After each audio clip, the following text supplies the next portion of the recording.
For me, one of the most impactful experiences of the Eyeglass Clinic was, watching people come in, lines of people, like hundreds of people, just from all places in Malawi to get glasses because that was the one time of the year when they knew for sure they could get glasses for basically nothing. The most impactful part about Zamba and the Eyeglass Clinic was the fact that people were so desperate to get a pair of glasses and they waited in line 8 hours, 9 hours to hopefully maybe get a pair of glasses, and that just really hit hard because we definitely take privileges like being able to get glasses for granted. They're very kind and supportive. Just life in the village. I like where we were working on the feeding center. It was just really cool.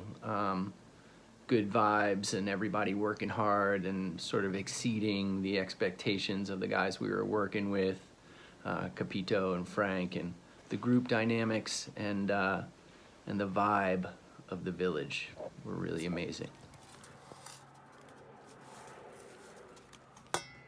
At the work site where we were digging a pit latrine, and I remember how hard it was. It was so deep, it was over my head, and we spent hours in there digging and digging and digging, trying to get it as deep as they needed it. And I remember how much respect I had digging that pit, seeing how far they had already done and how much work and how hard they worked. It was really humbling. I'd have to say that the most impactful part of Mangochi was for sure the kids. I went into this trip being the most nervous for open arms because I am not very good with kids, but meeting these kids just like absolutely melted my heart. And throughout all of Malawi, every kid that I met, I loved with all of my heart. But like especially these kids at open arms, like they were so happy, they were so curious, they didn't want anything from us except for our love and our attention, and they just wanted to give us their love and attention. Just being grateful and full of joy for life, ready to dance, ready to sing.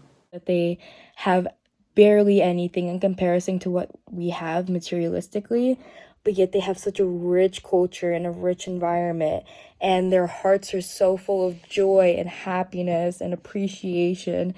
That richness and spirit, that joy that everyone had in Malawi. It's just so rare to see that people with so little having so much joy. And I think that's something that a lot of people could really take on as a community, as a group of just individuals. To be grateful for what you have. Not that Americans don't do that, it's just like in Malawi, people are grateful for what they have, even if it's like a small amount of something, they're grateful they have it. Their kindness and their warmth that I couldn't even put into words right now. That's what I would bring back.